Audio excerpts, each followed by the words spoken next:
everybody. Welcome to another installment of Kor Yoga Quickie.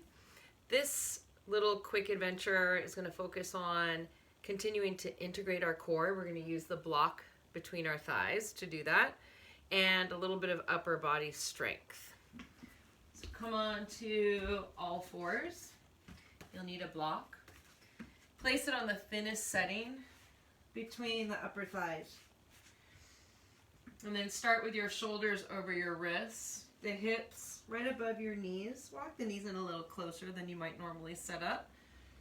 And as you squeeze the block, not too aggressively, but just enough to feel that pulling up of the low belly. So the inner thighs are really a gateway to deep core strength. Tuck your toes, hover the knees, hold. As you look down, keep the front of the throat lifted, keep the belly lifted. You're not rounding your back, and you're not arching, right? It's that center point. Ribs are gathered in, and then go up and back to down dog.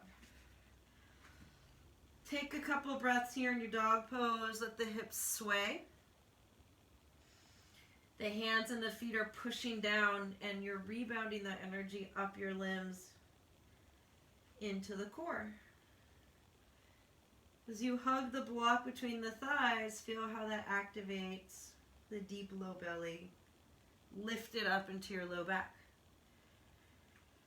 Walk your hands back to your feet, taking a bent knee forward fold. Interlace your hands around the base of the skull and sway. So just a couple different shapes here to mobilize, free up our back. And then release the hands down. Walk them forward, down dog. Come forward to plank. You might need to widen your stance, so more space between the hands and the feet. Squeeze the block and then lengthen your tail towards the block. Pick up the low belly. Try not to move the pelvis. Keep it right where it is, and then alternate shoulder taps. So strong, right? Try to keep your pelvis from moving side to side. Last 3, 2, 1. Go back to down dog. Big breath in and out. Walk your hands back to your feet. Come back into that high squat. The heels are heavy. You're sitting a bit back into the glutes. So maybe just clasp your hands around the back of the head again and sway.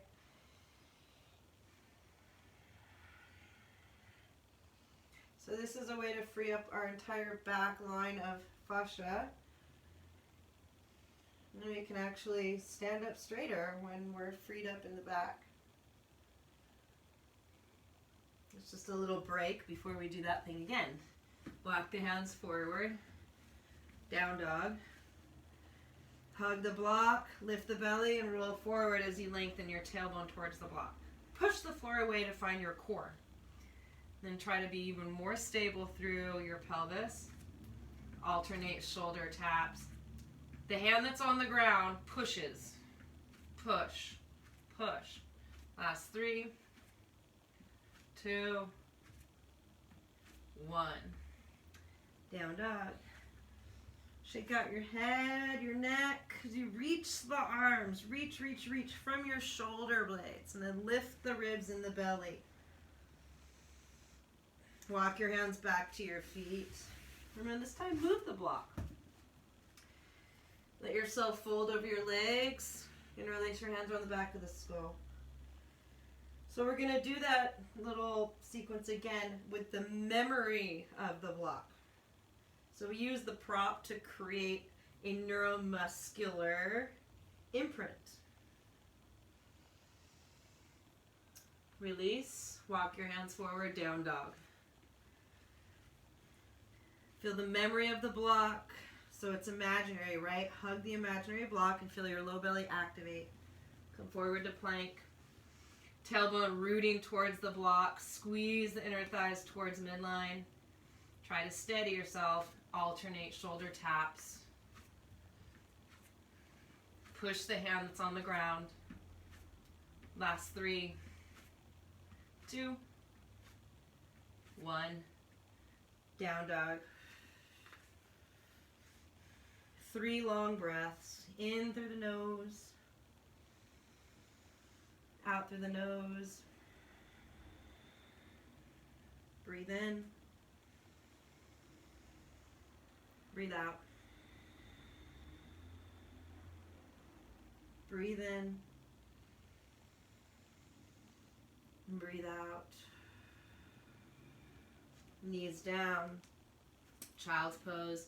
Palms can turn up, forehead down.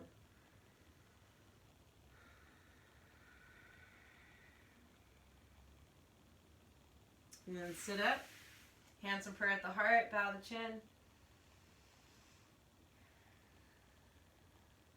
All right. Thank you. Try it. Leave a comment. Let me know. See you next time.